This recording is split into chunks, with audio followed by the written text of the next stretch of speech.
नमस्कार, आप देख रहे हैं एएनबी न्यूज और मैं हूं आपके साथ पवन पांडे। स्वागत है आपका राष्ट्रधर्म में। तो कांग्रेस महासचिव प्रियंका गांधी वाड्रा को पुलिस ने गिरफ्तार कर लिया है और प्रियंका गांधी की रिहाई के लिए सीतापुर में पीएसी गेस्ट हाउस के बाहर कांग्रेस समर्थकों का विरोध जारी है। वहीं प्रियंका गांधी ने भी ट्वीट कर सरकार पर निशाना साधा है।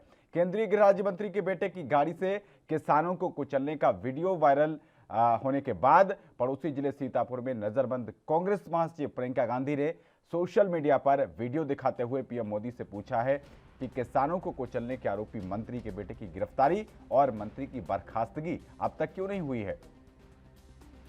तो किसानों को कुचलने का वीडियो वायरल होने के बाद प्रियंका गांधी ने फेसबुक पोस्ट के जरिए पीएम मोदी से सवाल पूछते हुए कहा कि मैंने सुना है कि आप आजादी का महोत्सव मनाने के लिए लखनऊ आ रहे हैं। मैं आपसे पूछना चाहती हूं कि आपने ये वीडियो देखा है।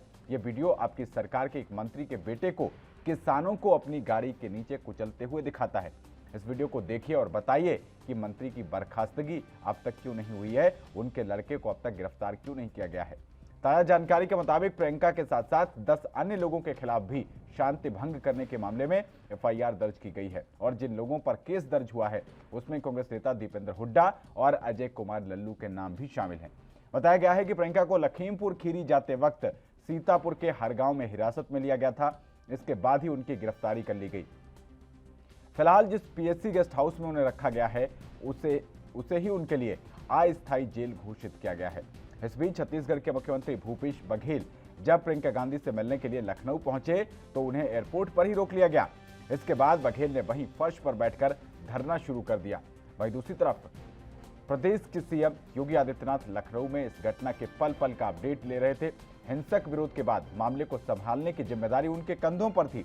उन्होंने 20 घंटे के भीतर कुछ इस तरह से हालात को संभाला कि विपक्ष की सारी सियासत धरी की धरी रह गई। जो माहौल कल सुबह से गरमाया हुआ था वो कल दोपहर 1 बजते बजते हवा हो गया और कल किसान नेता राकेश टिकैत और प्रदेश के एडीजी कानून व्यवस्था प्रशांत कुमार को साथ में प्रेस कॉन्फ्रेंस की तस्वीर सामने आते ही विपक्ष की राजनीति ठंडी पड़ गई, क्योंकि सरकार प्रदर्शनकारी किसानों की मांगे मान चुकी थी। इससे विपक्ष के लिए मुद्दे को गरमाने के सारे रास्ते बंद हो गए।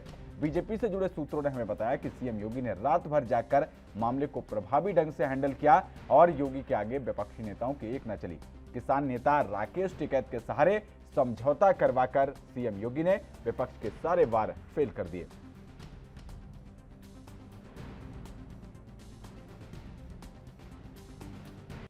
मोदी जी नमस्कार। मैंने सुना है कि आज आज़ादी का अमृत उत्सव मनाने के लिए आप लखनऊ आ रहे हैं।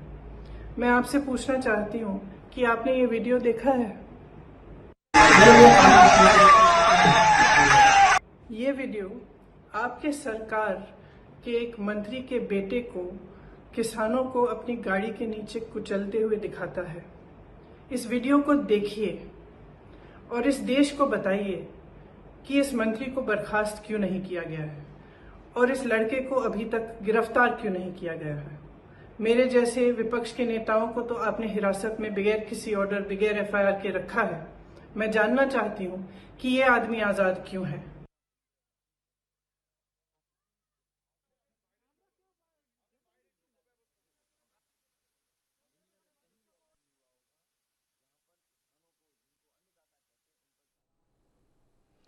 तो आइए ग्राफिक्स के जरिए आपको ये पूरा मामला समझाते हैं स्टेप बाय स्टेप कि किस तरीके से इस मामले में क्या क्या हुआ है। सबसे पहले लखीमपुर खीरी में गाड़ी से किसान कुचल दिए गए और इसके बाद मंत्री अजय मिश्र के बेटे पर कुचलने का आरोप लगा। गृह राज्य मंत्री अजय मिश्र लखीमपुर खीरी से सांसद भी हैं, वो उनके बेटे पर इस महिंद्रा थॉर गाड़ी से कुचलने का आरोप लगा और हिंसा में 9 लोगों की मौत की खबर सामने आई।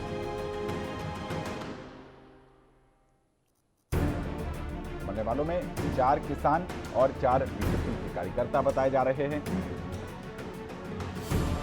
और इसी के साथ एक स्थानीय पत्रकार की मौत की भी खबर सामने आई। लखीमपुर खीरी में जो हिंसा हुई है उसको ग्राफिक्स के जरिए आपको बता रहे हैं। घटनास्थल के पास से 20 किलोमीटर के दायरे तक इंटरनेट सेवा बंद कर दी गई, जिससे कि कोई अफवाहें न फैल पाएं। और इसी के साथ कल भारतीय किसान यूनियन के नेता राकेश टिकैत तुरंत मौके पर पहुंचे और उसके बाद उन्होंने वहां किसानों से संपर्क किया। इसी के साथ विपक्षी दलों के नेताओं ने भी लखीमपुर कूच करने का प्रयास किया। इसमें तमाम विपक्षी दलों के नेता शामिल रहे और लखीमपुर खीरी जाने की जल्दी में दिखे। इसमें समाजवादी पार्टी के मुखिया अखिलेश यादव, प्रियंका गांधी और रालोद के नेता जयंत चौधरी ने भी लखीमपुर खीरी के लिए कूच करना चाहा और इस दौरान यूपी पुलिस ने सभी विपक्षी नेताओं को हिरासत में ले लिया। सभी विपक्षी नेताओं को हिरासत में ले लिया गया और लखनऊ में कल अखिलेश यादव को हिरासत में ले लिया गया। वो अपने आवास के बाहर धरना प्रदर्शन कर रहे थे और इस दौरान लखनऊ में भीड़ ने पुलिस की गाड़ी भी जलाई। जिस वक्त अखिलेश यादव अपने आवास के बाहर धरना दे रहे थे, उसी वक्त पुलिस की एक गाड़ी में आग लग गई और वहीं प्रियंका गांधी ने हिरासत में झाड़ू लगाकर कल विरोध जताया था। गांधीवादी तरीके से उन्होंने अपने हिरासत में लिए जाने को लेकर विरोध जताया और मंत्री अजय मिश्र के बेटे आशीष मिश्र पर हत्या का केस दर्ज हो गया और इसी के साथ साथ क्रॉस केस बना। इसमें पुलिस ने 30 उपद्रवियों पर भी मुकदमा दर्ज किया है और वहीं राकेश टिकैत की मौजूदगी में ही सरकार और किसानों के बीच कल समझौता हुआ। इस समझौते की बड़ी बातें आपको बताते हैं। मृतकों के परिवार को 45 लाख रुपए के मुआवजे का ऐलान यूपी सरकार की तरफ से किया गया और इसी के साथ एक सदस्य को सरकारी नौकरी का वादा भी उत्तर प्रदेश की योगी सरकार ने किया। वहां पर लखनऊ के कमिश्नर भी पहुंचे हुए थे और 8 दिन में दोषियों को गिरफ्तार करने का वादा भी पुलिस प्रशासन की तरफ से किया गया। ये सब कुछ समझौता किसानों और उत्तर प्रदेश सरकार के बीच में हुआ। तो आज ये राहुल गांधी का ट्वीट भी सामने आया जिसमें उन्होंने कहा कि जिसे हिरासत में रखा है वो डरती नहीं है, सच्ची कांग्रेसी है, हार नहीं मानेगी और सत्याग्रह रुकेगा नहीं। कांग्रेस पार्टी के पूर्व अध्यक्ष राहुल गांधी ने ट्वीट करके ये अपना मैसेज दिया।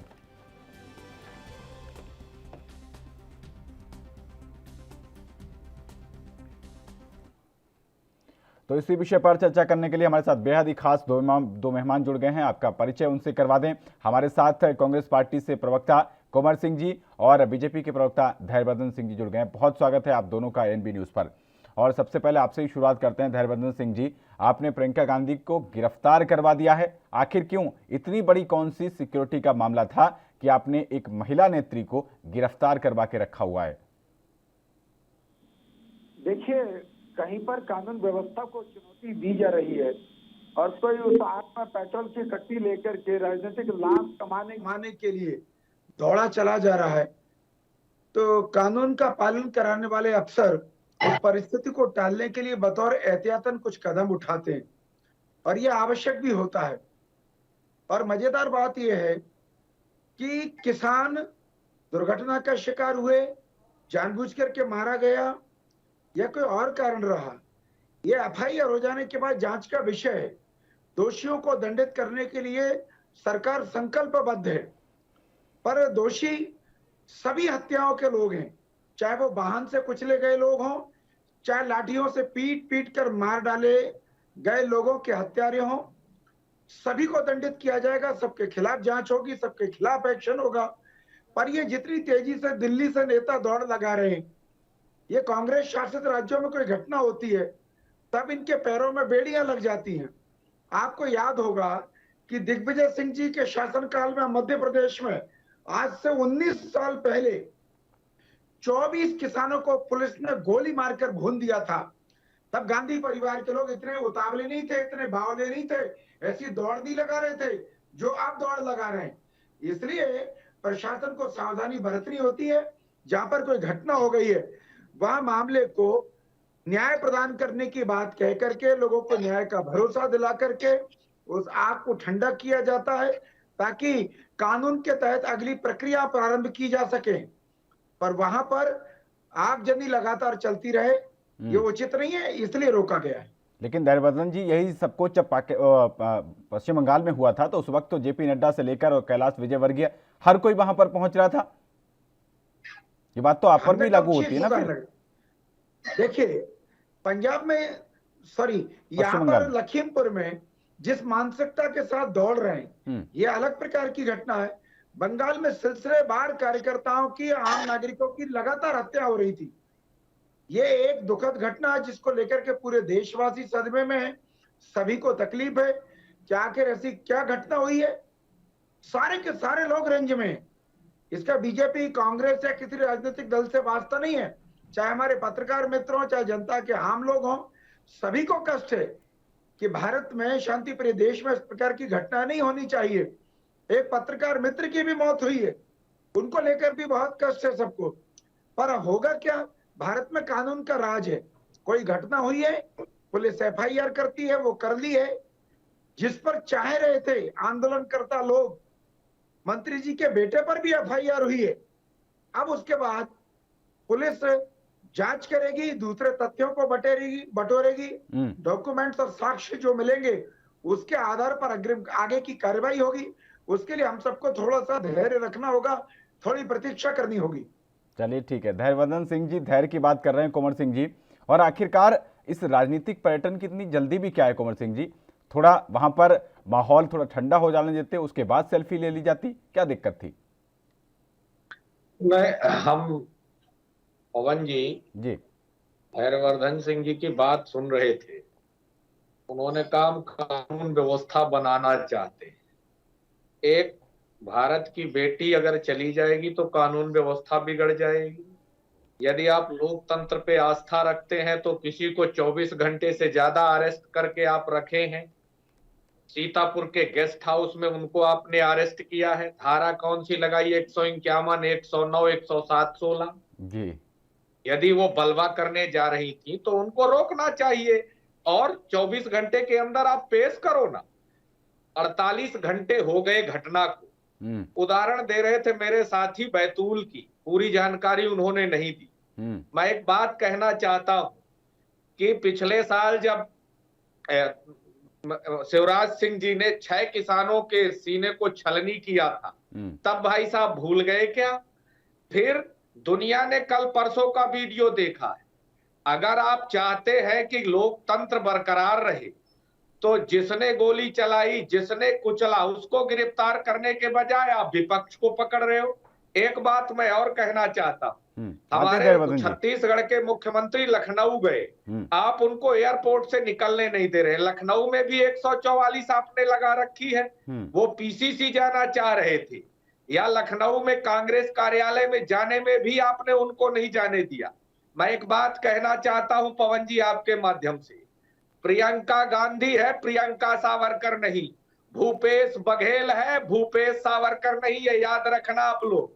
और जो कहते हो ना हम कानून बचाना चाहते हैं, तो पश्चिम बंगाल का तो पवन जी आपने उदाहरण दे दिया। मैं धैर्यवर्धन जी को और याद दिला दूं, वो मेरा होटल तक पहुंच गए थे, वो भी कांग्रेस की सरकार थी। तो जब ये मुख्यमंत्री रहे तो पहुंच जाए, तब रासलीला, और आज विपक्षी जाए तो करेक्टर ढीला। अरे कितना दोगलापन का काम नहीं करना चाहिए।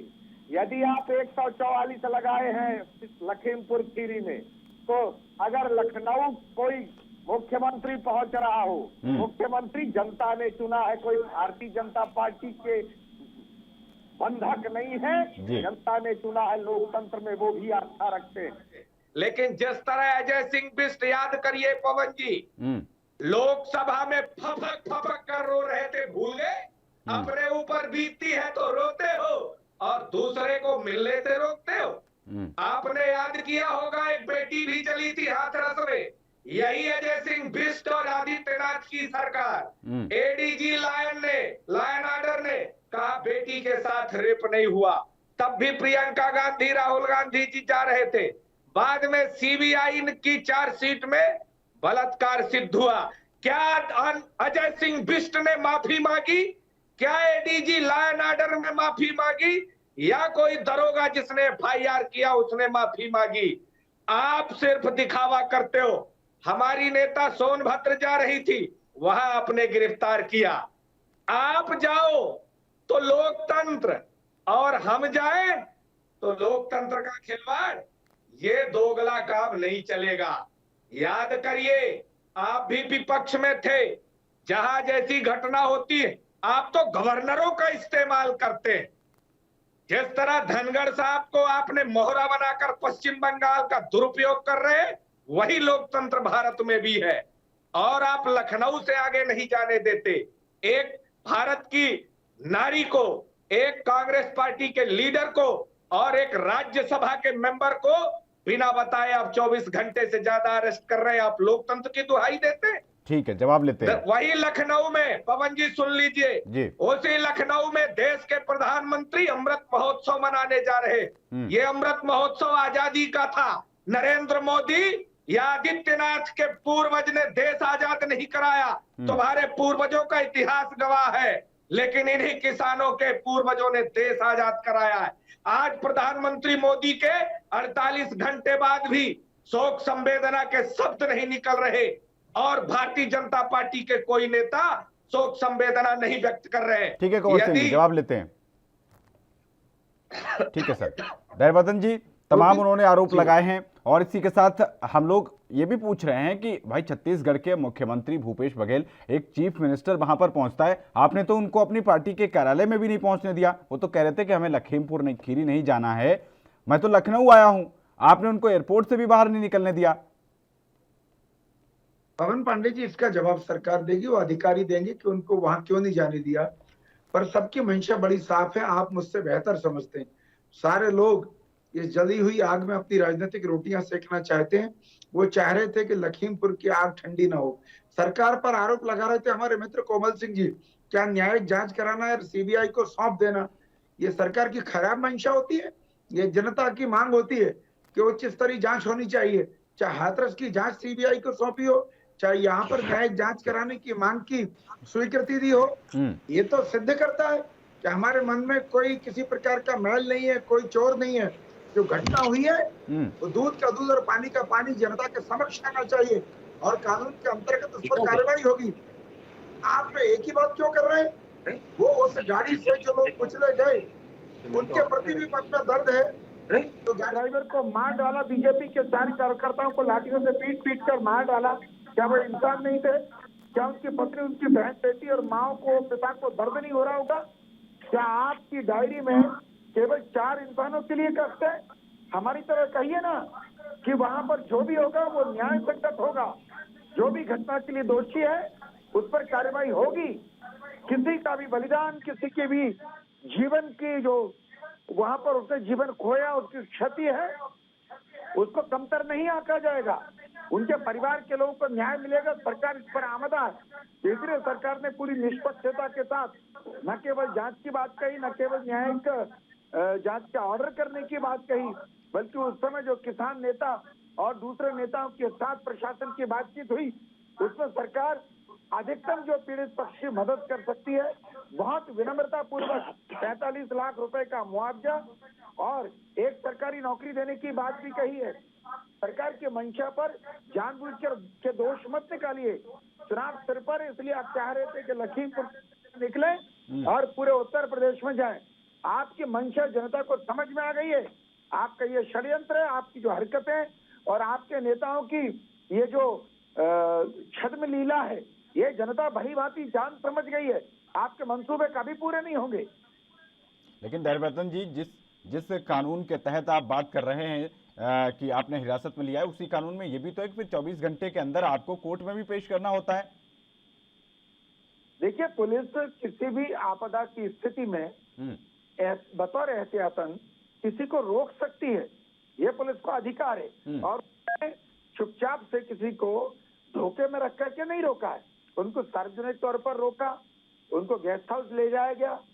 हो सकता है फिर लगा हो, उस प्रकरण की जांच हुई, उनके मंतव्य को समझा गया, उनके जाने के बाद क्या नुकसान है, वो क्या सोच करके जा रही हैं, उनके साथ के लोग क्या और कर सकते हैं वहां। इसलिए प्रशासन ने अगले दिन वह सब कानूनी कार्रवाई की है और उसके तहत उनको कोर्ट में पेश भी किया जा रहा है। वो सब किया जाएगा, वो कानूनी व्यवस्था का अंग है। और जो प्रशासनिक अधिकारी होते हैं, पुलिस के अधिकारी होते हैं, उनको वह सब एक्शन लेने ही पड़ते हैं। लेकिन कांग्रेस के जो बड़े नेता हैं, पूर्व गृह मंत्री रहे पी चिदम्बरम जी, उन्होंने साफ तौर पर कहा है कि ये यहाँ पर कानून की धज्जियां उड़ाई जा रही हैं। ठीक है, वो तो कहेंगे, क्योंकि कांग्रेस पार्टी की नेता जो वहां पर अरेस्ट हुई हैं, तो ये सब लोग तो चमचागिरी के स्वर को ऊंचा करेंगे, उसमें मुझे कोई आपत्ति नहीं है। पर मेरा निवेदन इतना सा है कि इनकी भूमिका बहुत स्पष्ट है। ये दिल्ली में भी आग लगाने में कोई कसर नहीं छोड़ रहे थे। जब लोग सीए के खिलाफ धरने पर बैठे थे, ये सभी लोग उनके बैकबोन थे। उसके बाद जब किसान आंदोलन के नाम पर दिल्ली की घेराबंदी की गई और विदेशों से तमाम सारे साधन संसाधन और पैसा देकर के कुछ लोगों को उस आंदोलन में घुसाया गया। चलिए, ताकि उस किसान आंदोलन की पर दिशा आप को आ गए मोड़ा जा धैर्यवर्धन सके। जी। किसान ये आंदोलन सब पर लोग- आप लगातार सवाल उठाते रहते हैं और उसी के किसान आंदोलन के सबसे बड़े चेहरे को आपने लखीमपुर खीरी जाने दिया। इस पर मैं आपसे जवाब लूंगा, लेकिन उससे पहले हमारे साथ राजनीतिक विश्लेषक विपिन शर्मा जी भी जुड़ गए हैं। बहुत स्वागत है विपिन जी आपका। और ये जो लखीमपुर पर सारा कुछ जो चल रहा है, विपक्षी नेता पहुंच रहे हैं, सरकार बता रही है कि नहीं वहां पर शांति भंग हो जाएगा, किस तरीके से देखते हैं आप इसको? जिन लोगों ने अपनी जान गंवाई है तो उनके प्रति संवेदना भी है और उनके परिवारजनों को हम लोग उनके साथ अपना शोक प्रकट करते हैं। वो तो उसमें कोई दो राय नहीं है। हम लोग सब हमारे देश के नागरिक हैं और देशवासी हैं, तो ये बहुत दुखद बात है। लेकिन यहाँ पर तमाम बातें हैं जो इस चर्चा में लानी चाहिए, जिसकी आवश्यकता है कि यहाँ पर ऐसा हुआ तो क्यों हुआ, उसके पीछे क्या कारण है। हम लोग मामले की तय में जाए बिना एक निष्कर्ष पे पहुंच जाते हैं, वहाँ राजनीति शुरू हो जाती है, सियासी रोटियां सेकनी शुरू कर देते हैं जितने राजनीतिक दल हैं, राजनेता हैं, नेता हैं। और यहाँ पर ये बड़ा दुखद है। कोरोना काल में हमने देखा कि कितनी चुनौतियां थी देश के सामने। काले बादल जब देश के देशवासियों पे मंडरा रहे थे, लाशों के अंबार लग गए थे, शमशान घाट, कब्रिस्तानों में लंबी कतारें थी। उसके बाद भी हमने क्या सबक सीखा।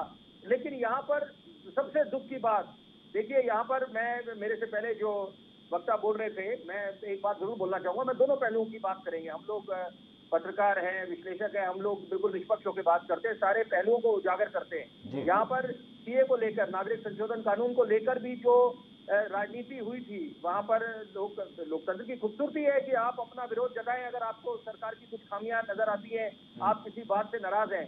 लेकिन यहाँ पर जो जिस तरह से, अगर आप कांग्रेस की खासतौर पे बात करें कि कांग्रेस के नेता जब मैदान में उतर गए थे, शाहीन बाग पहुंचे थे, वहां आंदोलनकर्ताओं के बीच में, वहां पर क्या क्या मणिशंकर अय्यर ने क्या बात बोली थी, और भी ऐसे तमाम नेता थे जो लोगों ने बात करी थी। वक्त की पुकार ये थी कि आप जो मामला है आंदोलनकर्ताओं के साथ जाके बैठे, एक शह देने की बात नहीं थी। वहां पर ये था कि कैसे उनको संतुष्ट कराया जाए। और लेकिन जब ये देखा जाता है कि आप पे तो घी डालने का काम करेगा, तो वहां पर तो मामला तूल पकड़ेगा और फिर स्थिति बेकाबू होगी। लेकिन यहाँ पर ये बात ये है कि दोनों बातें अलग अलग है। किसान कानून, कृषि कानूनों की बात करें या नागरिक संशोधन कानून की बात करें, नागरिक संशोधन कानून तो नागरिकता देने का कानून था। ऐसी क्या नौबत आ गई जब माननीय सर्वोच्च न्यायालय ने मामले का संज्ञान ले लिया था और 3 वार्ताकार नियुक्त करे गए थे। तो जब एक तरफ डोनाल्ड ट्रंप का हिंदुस्तान का दौरा था, ये क्या नौबत आन पड़ी कि उत्तर पूर्वी जो दिल्ली है वो जल गया और वहां पर जान मान का कितना नुकसान हुआ, इसकी जिम्मेदारी कौन लेगा। जाफराबाद पहले मेट्रो स्टेशन को बंद करना पड़ा, उसके बाद गोकुलपुरी। तो विपिन शर्मा जी, लखीमपुर में क्या इसी तरीके की कानून व्यवस्था बिगड़ने का अंदेशा क्या खुफिया एजेंसियों की तरफ से आया था, जिसको लेकर यूपी सरकार ने इतनी बड़ी कार्रवाई की कि प्रियंका गांधी को वहां पर हिरासत में ले रखा है, बल्कि अब तो गिरफ्तारी की बात भी सामने आ गई है? विपिन जी। पवन जी, आप मेरे से पूछ रहे हैं? हाँ, आपसे ही पूछ रहा हूं कि क्या जिस तरीके से कानून व्यवस्था आपने हवाला दिया इससे पहले सीएए के जो वहां पर दंगे हुए थे, क्या इसी तरीके की स्थिति का कोई हवाला दिया गया था सुरक्षा एजेंसियों के द्वारा, खुफिया एजेंसियों के द्वारा, यहाँ लखीमपुर केस में? बात है, देखिए जब आपको दिख रहा है, देखिए अब मैं सरकार की खामियां उजागर करूंगा अब यहाँ पर कि मोदी सरकार की कि एक तरफ वो पहलू है कि जो अगर हम बात करें कि वहाँ सीए में क्या हुआ था, वहां पर कैसे कह दी गई थी जब एक दायित्व बनता था सबका, ये नहीं कि सिर्फ सरकार का या सत्ता पक्ष का दायित्व बनेगा कि कैसे आप मामले को ठंडा करें या संतुष्ट कराएं। आंदोलनकर्ता अगर बैठे हुए हैं वहां पर आंदोलन में इतने दिनों से, तो क्या कारण है, उनको बताया जाए कि ये नागरिकता देने का कानून है कि नागरिकता छीनने का कानून है। अगर आपस में संवाद करके और माननीय लखीमपुर वाले मामले पर आते हैं। लेकिन अभी लखीमपुर, मैं उसी पे आना चाहता हूँ। यहाँ पर सरकार की खामियां ये है कि जब आप देख रहे हैं कि आपके जो किसान भाई हैं, देश के अन्नदाता है, जिनको हम नमन करते हैं, सलाम करते हैं, और वहां पर अगर वो विरोध कर रहे हैं किसी बात का, उसके बाद यहाँ पर इसकी जांच होनी चाहिए। अभी इसकी पूरी तरह जांच होनी चाहिए, तय तक जाना चाहिए। वहां पर एक पॉलिटिकल टूरिस्ट की तरह लोग पहुंच जाते हैं, वो अलग बात है, सबको हक है यहाँ पर, सब लोग जाएं, अपनी बात रखें, संवेदना प्रकट करें, जाके जो पीड़ित हैं जिन्होंने अपने परिवारजन खोए हैं, क्योंकि वो कमी कभी पूरी नहीं हो सकती। जो नुकसान हुआ है क्या उसकी कमी कोई पूरा कर पाएगा? सवाल ही पैदा नहीं होता। तो यहाँ पर अब दायित्व ये बनता है कि ये किसान कानून को लेकर जो विरोध हो रहा है, और बड़ी बात है इसमें यहाँ पर, और ये देखिए, मैं एक बात बहुत अहम बोलना चाहता हूँ इस चर्चा में। एक तरफ चीनी अपनी चुनौती बना के बैठे हुए एलएसी पर, उनके साथ भी कॉर्प कमांडर लेवल पर, मिलिट्री लेवल पर, डिप्लोमेटिक लेवल पर एक वार्ता की प्रक्रिया चल रही है। ये भली बात है, जानते हुए कि चीन हमारा दुश्मन नंबर 1 है और कभी बात नहीं आने वाला, लेकिन हमने संवाद की जो दरवाजे हैं आपस में, जो एक सिलसिला होना चाहिए, वो दरवाजे खोल के रखे हैं। क्लोज डोर पॉलिसी नहीं है हिंदुस्तान की। उसी तरह से अगर आप मोदी सरकार की बात करें, कृषि मंत्री की बात करें, या बाकी और मंत्री जो इनके शरीक हुए थे बैठक में किसान भाइयों के साथ, वो प्रक्रिया चल रही है यहाँ पर। और यहाँ पर इस मामले से अपेक्षा ये करी जाती है, अगर मामला इतना टूट पड़ गया, हमारे किसान भाई हमारे देश के जो अभिन्न हिस्सा है, क्या उनके योगदान को हम कम समझ सकते हैं? और यहाँ पर अगर वो असंतुष्ट है तो प्रधानमंत्री को खुद संज्ञान लेना चाहिए। जब रविवार को मन की बात कर सकते हैं देशवासियों के साथ, दिवाली जाकर जवानों के साथ मना सकते हैं, तो ऐसी क्या नौबत आन पड़ी है कि प्रधानमंत्री को क्या न्योते की आवश्यकता है? हम लोग बड़ा सम्मान करते हैं अपने प्रधानमंत्री का, लेकिन अब जब मामला पानी सर के ऊपर से जा रहा है, हम देख रहे हैं कि कितने किसानों की भी मौतें हुई हैं यहाँ पर, और ये मामला तो अपने आप निश्चित बात है, फिर कोई सत्ता पक्ष के लोग बोले या सरकार बोले कि बेवजह आज विपक्ष जो है हर बात में राजनीति देखती है, और उनके जो नेता हैं वो मैदान में उतर जाते हैं। प्रियंका वाड्रा जी की बात करें या तमाम ऐसे नेता, बघेल साहब की बात करें, तो लेकिन यहाँ पर मौका कौन देता है? यहाँ पर ये भी तो समझने की आवश्यकता है। सिक्के का दूसरा पहलू है। वापस लौटते हैं आपके पास। कुंवर सिंह जी, बताया ये जा रहा था कि राकेश टिकैत जी हैं, उनको तो दाना पानी आप मुहैया करा रहे हैं और वो आपके मददगार हैं, लेकिन यहाँ तो उल्टा हो गया, उन्होंने तो जाके सरकार की दुश्वारियां कम कर दी। कुंवर सिंह जी, देखिए, सरकार में रहते हुए खामियां गिनना, अब इनको ये अपना नहीं बताते हैं।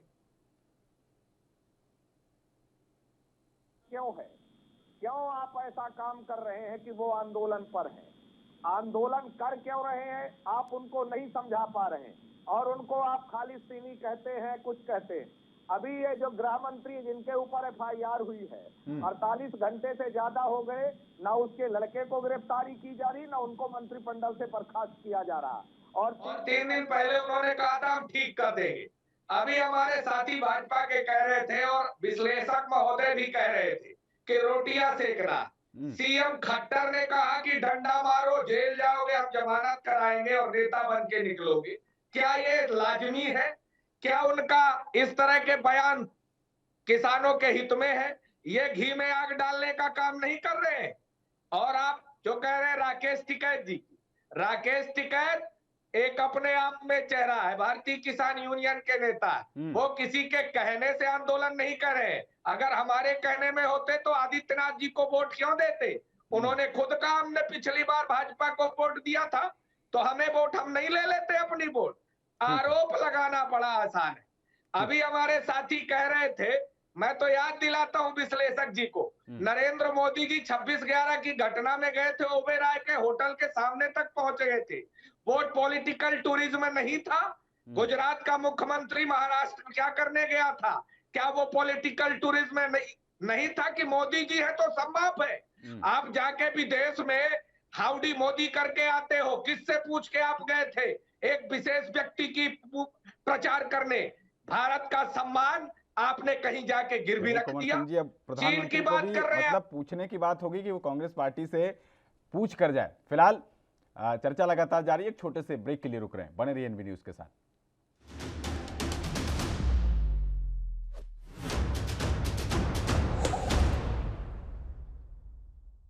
तो ब्रेक के बाद स्वागत है आपका राष्ट्र धर्म में। आज हम बात कर रहे हैं लखीमपुर खीरी जा रही कांग्रेस की महासचिव प्रियंका गांधी वाड्रा को पहले हिरासत में ले लिया गया और अब आज उनकी गिरफ्तारी की बात कही जा रही है। इसको कांग्रेस पार्टी तानाशाही कदम बता रही है। वहीं बीजेपी जो है वो इस बात की दलील दे रही है कि सुरक्षा व्यवस्था को वहां पर खतरा था, इस वजह से उनकी गिरफ्तारी की गई है। इसी पर हमारे साथ बात करने के लिए बेहद ही खास 3 मेहमान जुड़े हुए हैं लगातार। हमारे साथ बीजेपी से धैर्यवर्धन सिंह जी, कांग्रेस पार्टी से कुंवर सिंह जी और राजनीतिक विश्लेषक विपिन शर्मा जी लगातार जुड़े हुए हैं। धैर्यवर्धन सिंह जी, ये जो बात दुहाई दे रहे हैं आप कानून की व्यवस्था की, तमाम चीजें जो ये जो बता रहे हैं, इनमें कई चीजों का उल्लंघन होता हुआ देखा जा रहा है धैर्यवर्धन सिंह जी।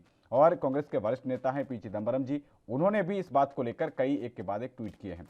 साथ ही जो आप जिनको राकेश टिकैत जी को आप बार बार बता रहे थे कि ये खालिस्तानी हैं, ये आतंकवादी हैं, ये गुंडे हैं, ये मवाली हैं, क्या क्या नहीं कहा गया, आज उन्हीं की वजह से जब वो पहुंचे और किसानों के साथ समझौता हुआ तभी आप राहत की सांस ले पा रहे हैं, वरना स्थितियां तो और भी ज्यादा बिगड़ सकती थी। धैर्यवर्धन जी, जानते हैं आप इसकी कि कितनी ज्यादा संवेदनशीलता हो गई थी?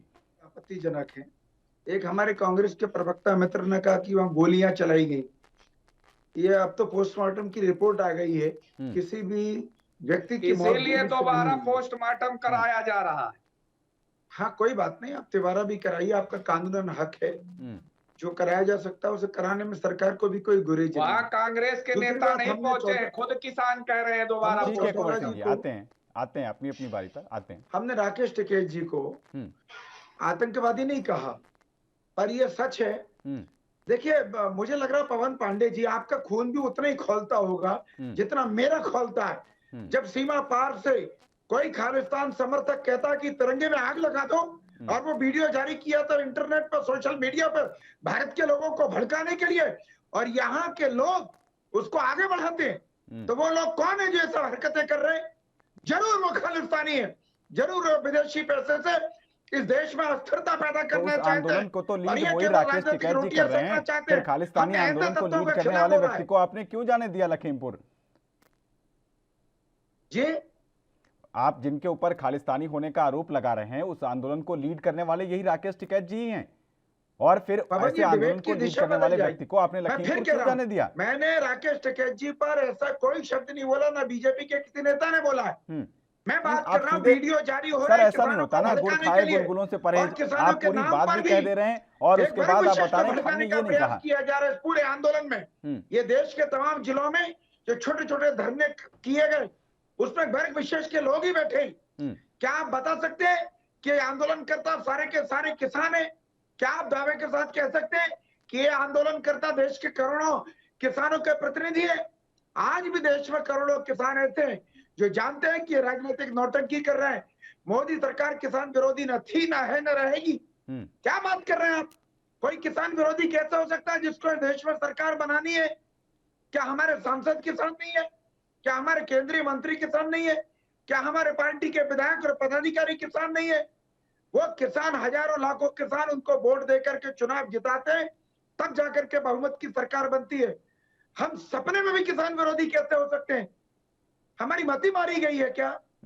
हम इसी किसान के लिए, इनके आय में वृद्धि करने के लिए, इनके जीवन को सुखमय बनाने के लिए अंत्योदय का संकल्प लेकर के ईमानदारी से प्रयास कर रहे हैं। ये देश के करोड़ों किसान जानते हैं, जो लोग आंदोलन में गलत दिशा से, गलत मंशा से काम कर रहे हैं, जो आग जलाए रखना चाहते हैं, वो अपना काम कर रहे हैं। हमें आपत्ति केवल उनसे, सरकार की मंशा साफ है।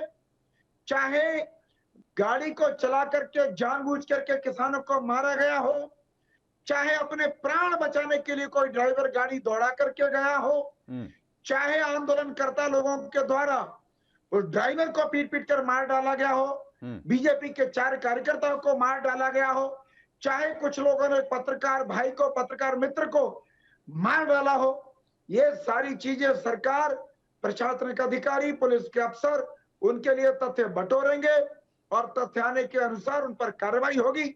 इसमें ना मुझे कोई गुरेज है, ना आपके मन में कोई शंका होनी चाहिए। ठीक है कुंवर सिंह जी, आपके मन में कोई शंका नहीं होनी चाहिए, और जब भी आप कानून व्यवस्था की बात करते हैं तो आपका वो जो इमरजेंसी और आपातकाल वाला जिन है ना, वो हर बार उखड़ता है और एक बार फिर उखड़ा है। उसको लेकर उमा भारती ने कहा है कि आपातकाल लगाने वाले आज कानून व्यवस्था की दुहाई दे रहे हैं। कांग्रेस पार्टी को तो हक ही नहीं है कानून व्यवस्था की बात करने का। कुंवर सिंह जी, देखिए, ये आपातकाल नहीं तो और क्या है।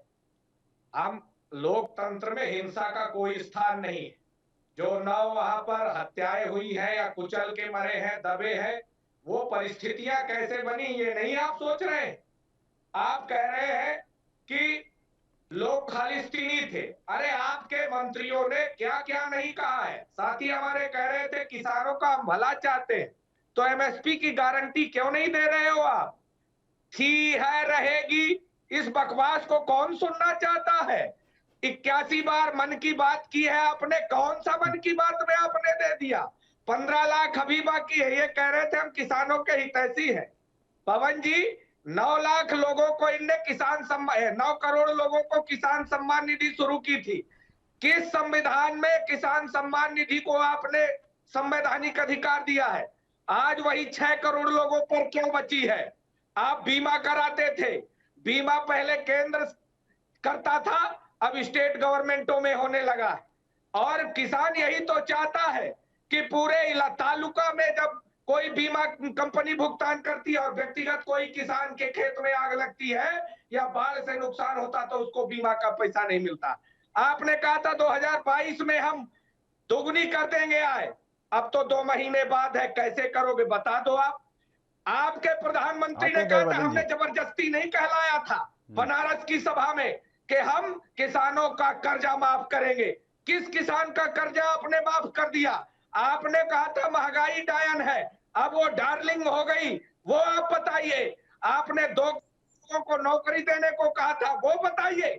आप अपने घोषणा पत्र में जो कहते हैं उसके जस्ट उल्टा करते हैं। आपने कहा था घोषणा पत्र में हम देश बेचेंगे, देश की संपत्तियां बेचेंगे, सिर्फ मुंह चलता है। और एक चीज जान लीजिए पवन जी, ऊपर को मुंह करके थूकेंगे ना नरेंद्र मोदी, उन्हीं के मुंह पर गिरा है। और आप बोली दीजिए नौकरी। और रही यहाँ की लखीमपुर खीरी की बात, तो हम चाहते हैं अमन शांति।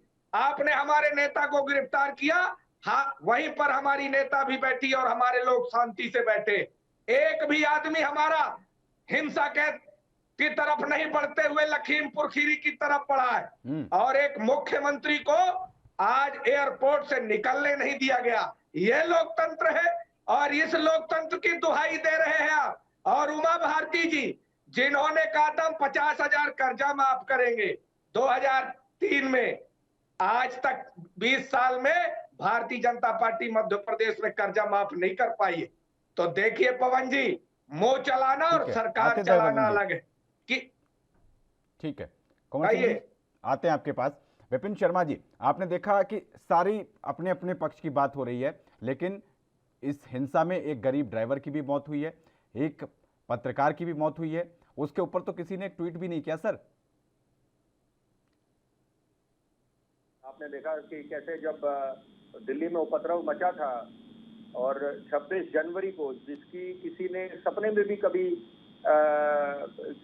सोचा होगा या उम्मीद करी होगी कि जब तिरंगा, जो हमारे देश की आन बान और शान है, जब उसका अपमान हुआ, लाल किले की प्रवेश प्राचीर में घुसकर तिरंगे का अपमान होता है, वहां पर भी उसके बाद जब नुकसान तो देश का हुआ है, देश का अंतर्राष्ट्रीय पटल पे हमारे देश की छवि धूमिल हुई है, इसकी जिम्मेदारी कौन लेगा? उसके बाद आरोप प्रत्यारोप का दौर शुरू हो जाए, उससे काम नहीं बनने वाला। जो नुकसान होना था देश को वो हो चुका है। लेकिन यहाँ पर सिक्के का दूसरा पहलू ये भी है कि बाहर वालों को कोई हक नहीं मिलता कि वो हमारे देश के अंदरूनी मामले में दखल अंदाजी करें। जैसे कि मैं बोलना चाहूंगा, कनाडा के प्रधानमंत्री जस्टिन ट्रूडो, वो कौन होते हैं कि हिंदुस्तान के बारे में बात बोले? और मियां खलीफा हो गई या रिहाना हो गई पॉप स्टार, ये कौन होते हैं? ये हमारे को आईना दिखाने वाले। पहले अपने गिरेबान में झांक के देखें कि आपके अंदर क्या कमियां है। ये हमारा महान देश है। और जो बार बार मैं एक बात जरूर बोलना चाहूंगा, जो अल्पसंख्यकों की दुहाई देते हैं, ये वही हमारा महान देश है जिसपे हमारे को फख्र है कि यहाँ पर अल्पसंख्यक है, बहुसंख्यक है, सब महफूज है, सुरक्षित है। और ये और बाकी आप मुल्कों में देखें, पाकिस्तान में देखें, चीन में देखें क्या हाल है, और वहां पर कितने अल्पसंख्यक रह गए। लेकिन बहरहाल मुद्दा है किसानों का। और ये जो मौतें हुई हैं, इसकी जिम्मेदारी लेने की जो बात है कि ऐसी चीजें घटना ना हो। अभी तो चलिए ठीक है, टिकैत साहब आए, कैसे आपस में समझौता हुआ, क्या मुआवजा दिया जा रहा है, लेकिन 100 बातों की एक बात मैं बोलना चाहूंगा कि ये क्या एक नया ट्रेंड बन गया है। बंगाल में भी चुनाव थे, वहां जो रक्त की राजनीति देखने को मिली, जो खूनी बवाल मचा, क्या उससे देश की छवि कलंकित नहीं हुई? क्या हुआ? उसकी जिम्मेदारी कौन लेगा? चुनाव तो आते रहते हैं और लेकिन जो नुकसान होता है, एक आम आदमी जब वो अपनी जान गंवाता है, उसके परिवारजनों पे क्या बीती होगी? सोचिए, उनके बच्चे जब यतीम हो जाते हैं, उनके जिम्मेदारी कौन लेगा? ये सवाल। मुआवजा तो दिया, वो बात समझ आती है। यहाँ सब लोग दोषी हैं। अगर दोषी कोई है तो यहाँ पर सब दोषी हैं। आप केंद्र सरकार की बातें करें, राज्य सरकारों की बात करें, राजनीति कोई भी मौका नहीं छोड़ता कि यहाँ पर जब राजनीति उनको सियासी रोटियां फेंकने। और अभी तो देखिए साफ, बिल्कुल तस्वीर साफ है कि आपको 5 राज्यों में चुनाव है अगले वर्ष, और यहाँ पर अभी वो समीकरण बन रहे हैं, हर कोई मैदान में कूद रहा है। और सबसे पहले तो मोदी सरकार का दायित्व बनता है कि यहाँ पर अगर मामला स्थिति बेकाबू हो रही है तो क्यों हो रही है बार बार।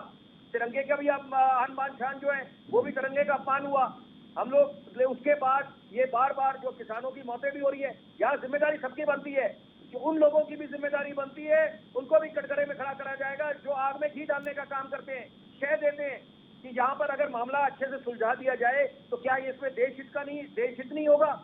और यहाँ पर जनमानस से जो जुड़े मामले हैं, कम से कम वहाँ एक आम आदमी अपेक्षा करता है कि राजनीतिक दल, राजनेता जो हम लोग जिनको आदर्श समझते हैं, लोकतंत्र के महापर्व में बढ़ चढ़कर जब अपना बेशकीमती वोट डालते हैं तो ये अपेक्षा करते हैं कि वो रोल मॉडल बन के उभरे, कुछ ऐसी नज़ीर पेश करे जिससे हम लोगों को प्रेरणा मिले, आने वाली पीढ़ियां उससे प्रेरित हो। लेकिन यहाँ पर राजनीति थमने का नाम नहीं लेती, यहाँ पर आरोप प्रत्यारोप का दौर ही चलता रहता है, एक दूसरे पे ठीका फोड़ते रहते हैं। कम से कम ये अपेक्षा करी जाएगी इस जो ये दुखद घटना हुई है कि अब कम से कम एक मंच पर कुछ मुद्दों पर, देखिए ये कहना मुमकिन नहीं है कि विपक्ष और सत्ता पक्ष साथ खड़े हो जाए, वो ठीक है, वहां पर आप विपक्ष को हक है पूरा किया, जो खामियां सत्ता पक्ष की सरकार की उसको उजागर करे, विरोध भी करे लोकतांत्रिक प्रक्रिया के तहत। लेकिन सवाल यह है कि कुछ मामले जो जनमानस से जुड़े हैं और राष्ट्रहित का जहां पर सवाल होता है, वहां ये उम्मीद करी जाती है एक स्वर में स्वर मिलाए।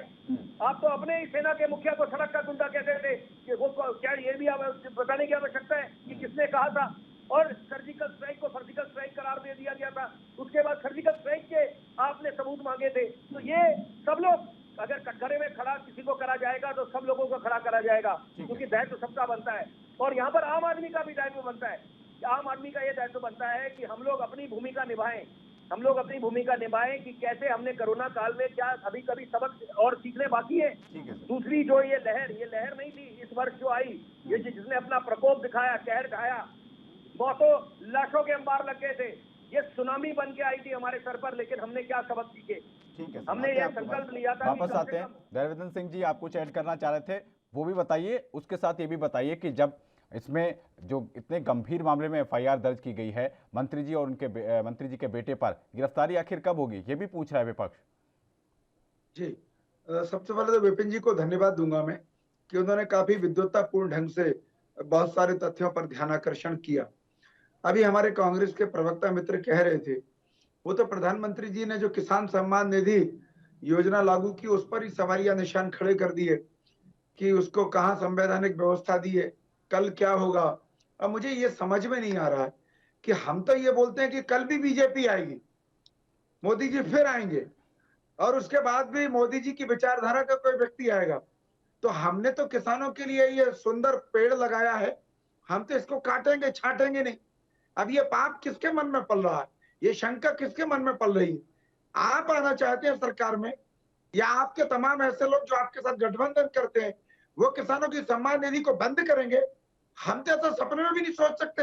आपके मन में बार बार 9 करोड़ पे शुरू हुई थी, 6 करोड़ पे क्यों आ गई, ये बताओ भाई। आपके मनोमस्तिष्क में आप किसानों को बरगलाना चाहते हैं और आप हाथ लगा के दिखा देना सम्मान निधि को।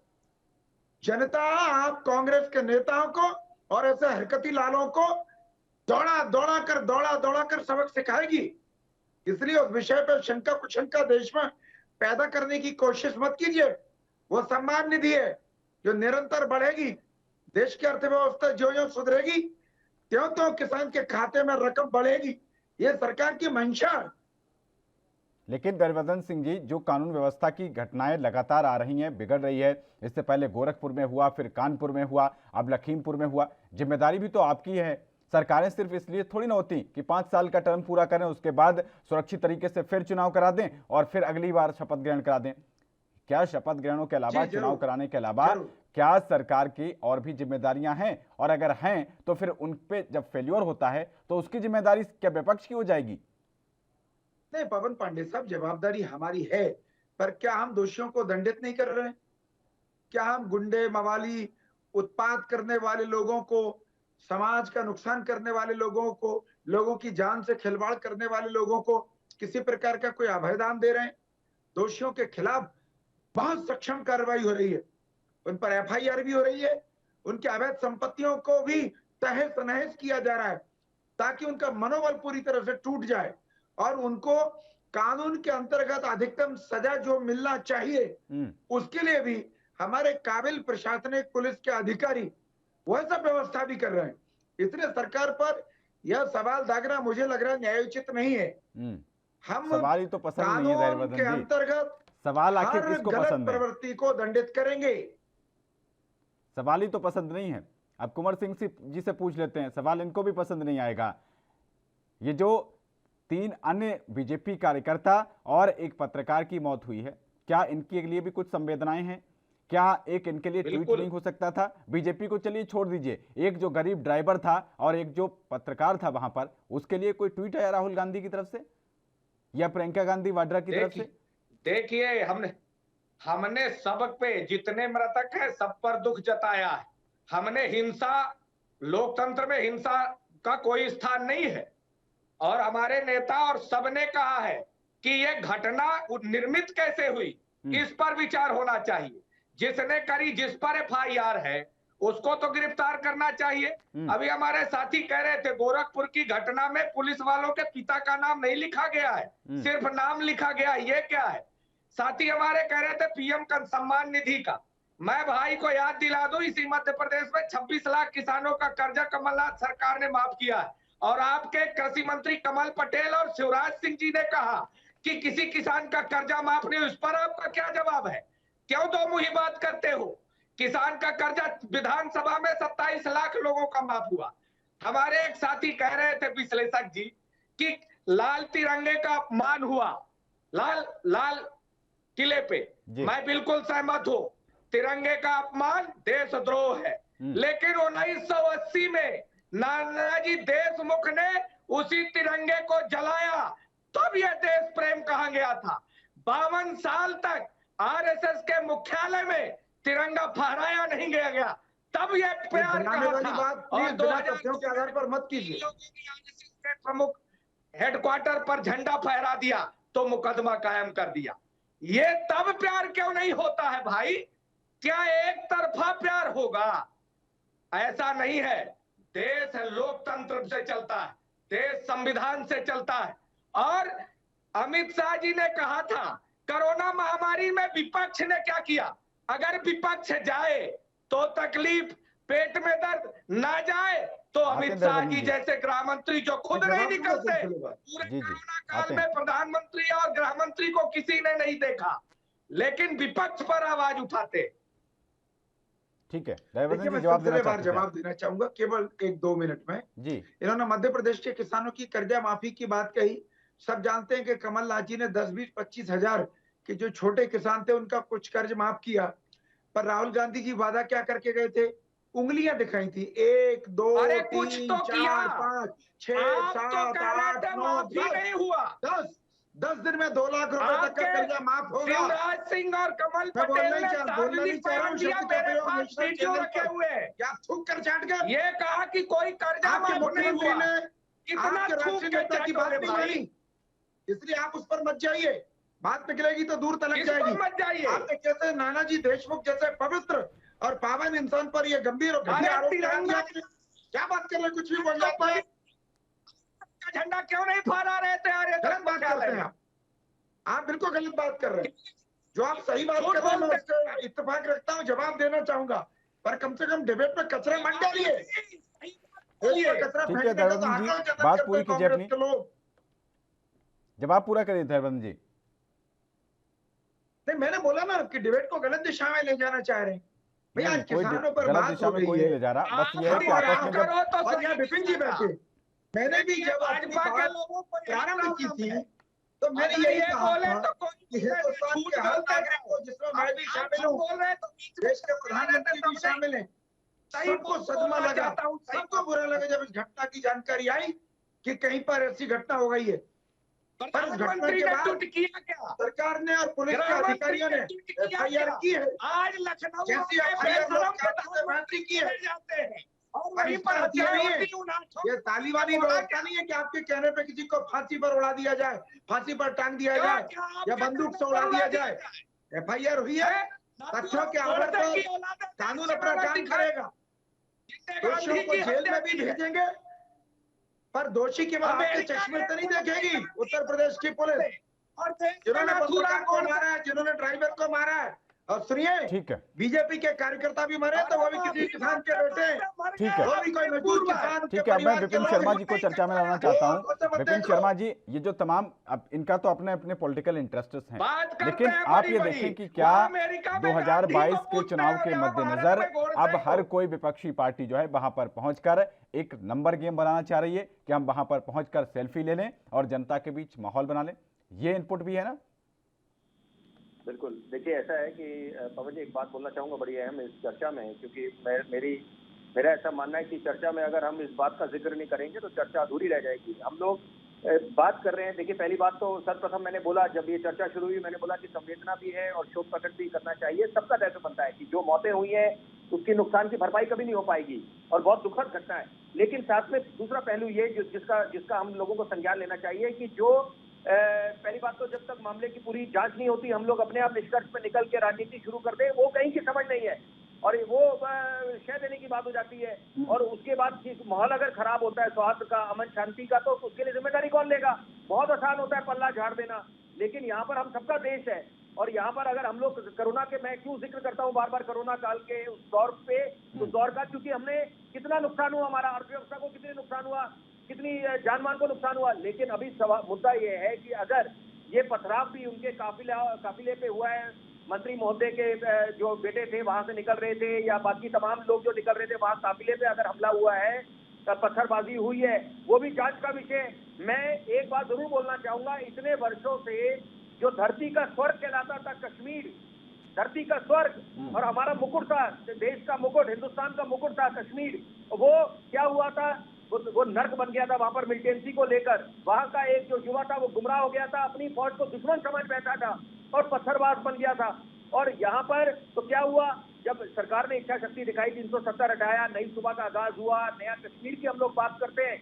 वहां के पाकिस्तान की अगर बात करें, जो हमारा दुश्मन नंबर 2 है, वहां के वजीर आजम तो महज बोलते हैं नया पाकिस्तान बनाएंगे, कटोरा लेके पूरे विश्व में घूमते हैं कि उनको चंदा मिले। यहाँ पर हमें समझना चाहिए कि समय की पुकार क्या है। इस समय की पुकार है कि हम लोग एकजुट हो, हम लोग देश को आगे ले जाए। हर चीज राजनीति से प्रेरित हो जाती है। चुनाव तो आते रहेंगे, चुनाव आते रहेंगे, ये देश हम सबका है और हम सबको ये समझना पड़ेगा कि एक आम आदमी के दृष्टिकोण से उसकी अपेक्षा क्या है, उसकी उम्मीद क्या है, उस पर कब राजनीतिक दल खड़े उतरेंगे। वो विकास देखना चाहते हैं, उनके जो सपने, जो वो संकल्प पत्र में, बड़ा आसान होता है कि आप विजन डॉक्यूमेंट्स में बड़े बड़े सपने दिखा दें, मुंगेरी लाल के हसीन सपने, लेकिन उनको पूरा करने का किसकी जिम्मेदारी बनती है? यहाँ पर इन्हीं चीजों में वक्त निकल जाता है। और अंत में एक बात जरूर बोलना चाहूंगा, दोहरे मापदंड खतरनाक होते हैं, उनसे बचना चाहिए कि सिलेक्टिव विरोध, हर बात में सिलेक्टिव विरोध कर दे। यहाँ पर हाथरस में हमने देखा, दुखद घटना है, किसी भी लड़की के साथ, बिटिया के साथ कोई घटना होती है, उसके साथ पूरा देश खड़ा होना चाहिए। महज बोलने से काम नहीं चलने वाला कि निर्भय के बाद पूरे देशवासियों में आक्रोश था, हमने संकल्प लिया था कि अब दोबारा निर्भय नहीं होने देंगे। लेकिन आप ये सिलेक्टिव में क्यों बोल रहा हूँ, दुख होता है यहाँ पर। और क्यों मैंने बोला कि सबको कटघरे में खड़े करने की आवश्यकता है कि जब फरीदाबाद में लड़की के साथ हुआ तो वहां पर बड़े बड़े नेता विपक्ष के कहां थे, वो क्यों गायब हो गए थे? घड़ी इतनी इजाजत दे रही है आप तीनों का, कुंवर सिंह जी, विपिन शर्मा जी और धैर्यवर्धन जी, बहुत शुक्रिया एनबी न्यूज से जुड़ने के लिए। तो देखा आपने, हर पार्टी अपनी अपनी विचारधारा के मुताबिक इस थ्योरी को अंजाम दे रही है और 2022 के चुनावों के मद्देनजर अपने वोट बैंक के हिसाब से इस कहानी को बता रही है।